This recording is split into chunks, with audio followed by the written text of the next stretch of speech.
Well, this all started when I was watching the new Obi-Wan series on Disney Plus, although it's not really new anymore, is it? You see, there was Leia's mom on there, and she wore this fantastic gown. As soon as I saw it, I knew I had to make this. I had to own it. So I kind of just started, having a look for materials and found some that was a reasonable price that looked like you might be able to do the same sort of job. And I spent ages just collecting images and planning for it. Yeah, it was one of those things I just had to make, and it was about a year in the planning with work and everything. I just never got round to doing it. But recently I decided, I've got the fabric, let's just get in and give it a try. So whilst the fabric that I did have was relatively cheap, it's still fabric, and fabric tends to be expensive, especially if you're not buying just cheap polyester. It's a cotton spandex mix that we've got. So basically I had to make sure that I was getting everything exactly right. So I made several mock-ups using old recycled bed sheets even before I started filming, so that I could get an idea in my head exactly how everything fit together, what all the pieces were made of. And it was at this point that I came to a realisation. You see, even on the Star Wars fan cosplaying websites and things, it's always referred to as the Organa Party Gown.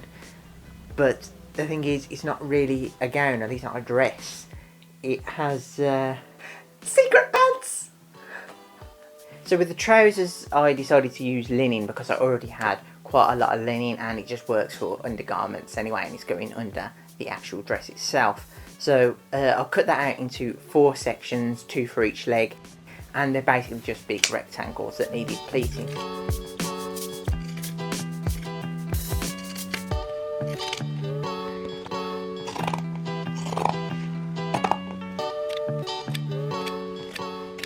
The pleats themselves, I use a ruler to measure in 2 centimetres and fold it over, went across to another 2 centimetres. So we've got a 2 centimetre pleating around, which looks about right for what's on the photos. So we want to make sure that we're using glass headed pins for this, because you want to use the iron on the hottest temperature that the fabric can take, and as this is linen, this is going to be the hottest temperature the iron can do. And if you have plastic heads on your pins, then they'll just melt. So we want glass heads, and we're going to press these down rather than doing an ironing motion, just to make sure it stays nice and flat.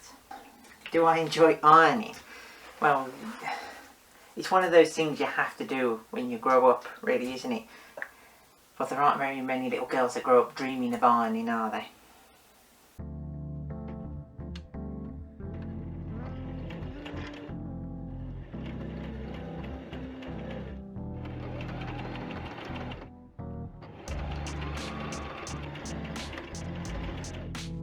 I've not even sewn trousers before, so this was something new. Well, I spent a lot of time watching videos online, researching, so in a very real sense I knew exactly what to do. But then in another, even more real sense, I had no idea what I was doing. Once that's done, then, to minimise fraying, I've put a waistband across the top and done a clasp to keep it shut, because I wasn't going to be faffing around with a zip. So it is actually technically open mostly at the front, but I don't expect to be wearing this out much, and it is covered behind the actual gown anyway, so yeah, I'm not exactly sort of flashing myself to the world.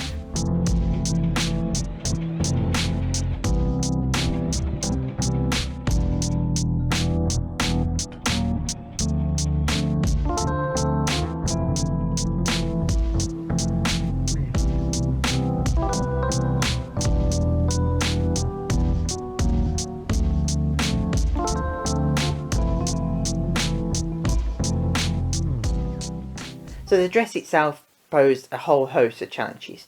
The first is the fabric I used, because it's got stretch to it. I wanted stretch to it so that it could fit more closely without me being too tailored. But this meant, of course, that the sides just kept curling up, and it's still an issue with the parts that are loose curling. I might need at some point to reinforce them with some air or starch or something, just to try and keep them straight a bit. But whilst I was trying to cut things out and things are curling up, it makes it really difficult to make sure you've cut things on a straight line.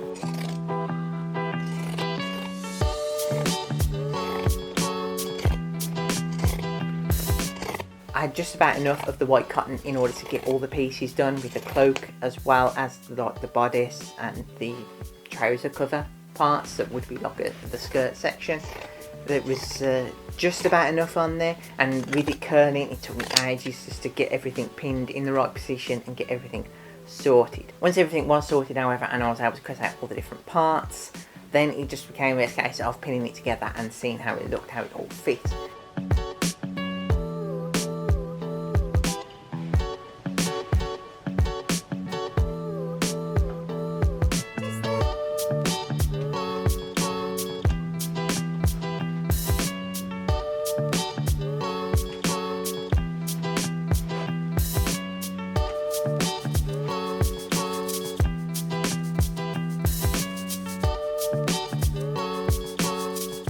Once I was happy with that, then it's down to the sewing machine.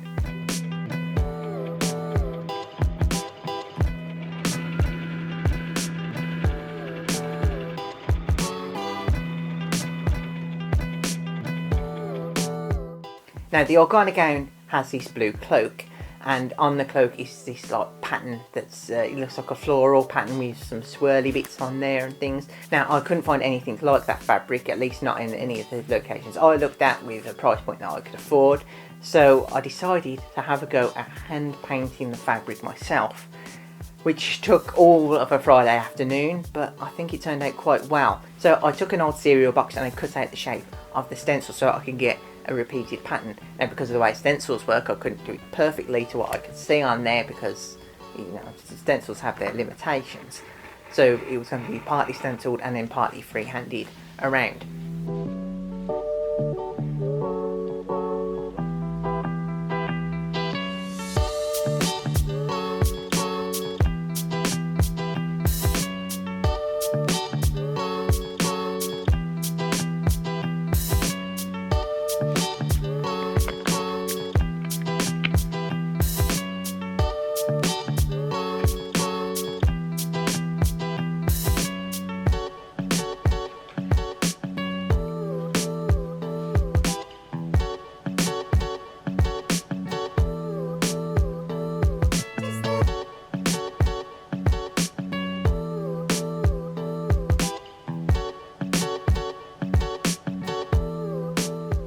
And then after waiting overnight for that to dry, just do the whole iron on the back thing to make sure that it's all set in place. And then it's a case of trying to work out how to pin the cloak so that it forms the sleeves. And the way it works is you've got the cloak onto the back of the bodice, and then it comes around the arm and just pins into the seam at the side, so you end up with a loop of fabric that forms a sleeve. It's not actually a separate sleeve. So at this point I thought that I had completely messed it up with the fabric choice, because it was a stretch fabric and you know the weight of the cloak is quite substantial. The bodice was being pulled down and curling over, and it was all starting to get to be quite a mess. There was one thing I needed to do that I was hoping would sort of fix it, in that the cloak is slightly, very slightly, not really perceptibly gathered at the top, so that it gets extra folds in the fabric as it comes down, but you can't really tell that it's gathered just by looking at the top. Because it's stretch fabric, I can't really gather it because the fabric's just going to continually stretch as I try to do so. So I sewed in some of the scrap linen that I had from making the trousers across the shoulder blades, so we've got two sections that I can then gather up.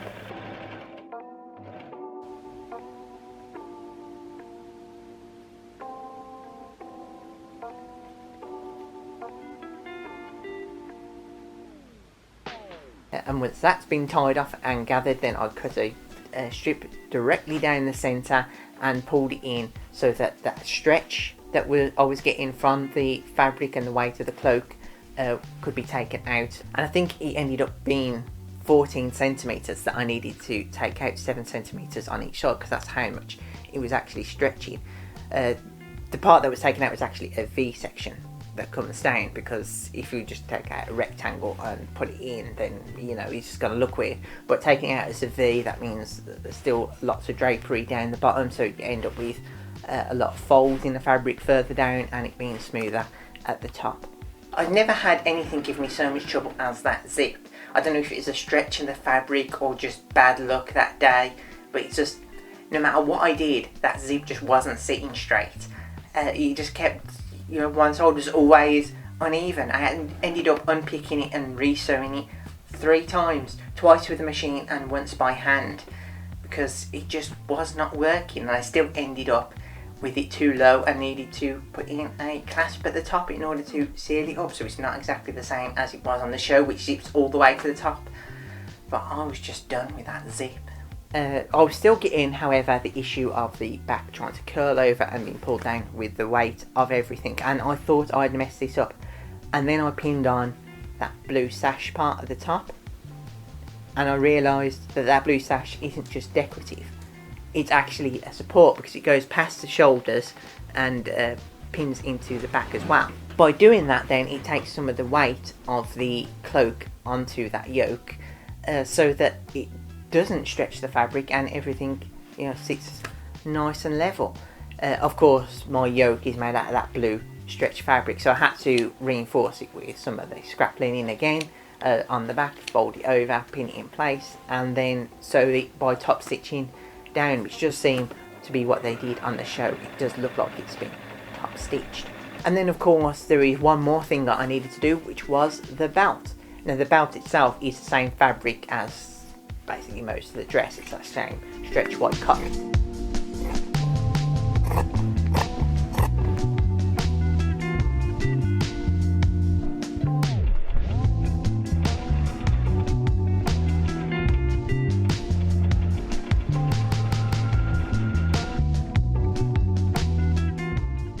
Just created the tube of the white fabric and then just fed that through, so I've got a belt. The metal belt buckle at the front though is something that I couldn't buy, and I don't really have the stuff in order to make an actual metal version, so I got the trusty cereal box out again, the other side from what I'd used for the stencil, and I drew onto that the rough shape of what I could see as the belt buckle, cut that out, formed it around a cereal bowl, so that it has a slight curve on it, and then whilst it had that curve in, placed the aluminium foil across the top. Then once that's been covered, I just need to cut out all the little details.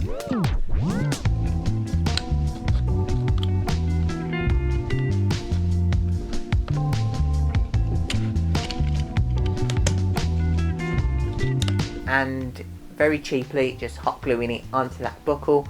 I used hot glue rather than anything like a contact cement, because the fabric that comes out of the buckle sticks proud of the buckle, so I needed to be able to build up a layer of glue so that I could fit the buckle, the metal buckle, over the top of the plastic that's actually holding the belt, and still have space that I could pull the fabric through to keep it tight against my stomach. And with that done, there we have it. And so there we have it, there's the Organa dress. I probably should sew a little bit further down there. I didn't want to put it too tight and not have the range of motion in my arms, but it is creating a little bit of a gap. But as you can see, the way that's sewn in, it's just looped round. It's sewn to there, and then there's a gap, and then it's looped round and sewn down into the seam, so that we end up with a cloak that goes round. And this blue sash, as I said, is actually a yoke that keeps this all in place. And as I say, because of the way I've cut it out at the top it's fairly smooth, and then becomes more drapey and flowy further down. I'm very pleased also with how this all turned out. It's remained fairly rigid and fairly consistent, so it looks actually quite nice when it's behind me like that. I feel like a little bit of Lando Calrissian vibes coming through while something like this as well. The belt buckle also works fairly well. Might have needed to be slightly larger, but beggars can't be choosers, and I only had so much cardboard. And so there we have it. I've wanted to make this for a very long time, and now that I have, I'm finally done with it. May the 4th is coming up, which is what I needed to get this video edited and out for, and I may be lounging around in my house watching Star Wars, wearing this on May 4th. I also don't know why I did this video in the theme of The Office. Just came to me and I did. They're not normally like that, but if you enjoyed this video, then clicking up here will allow you to subscribe to the channel, and this video down here has been picked out by the algorithm just for you. And I'll see you next week.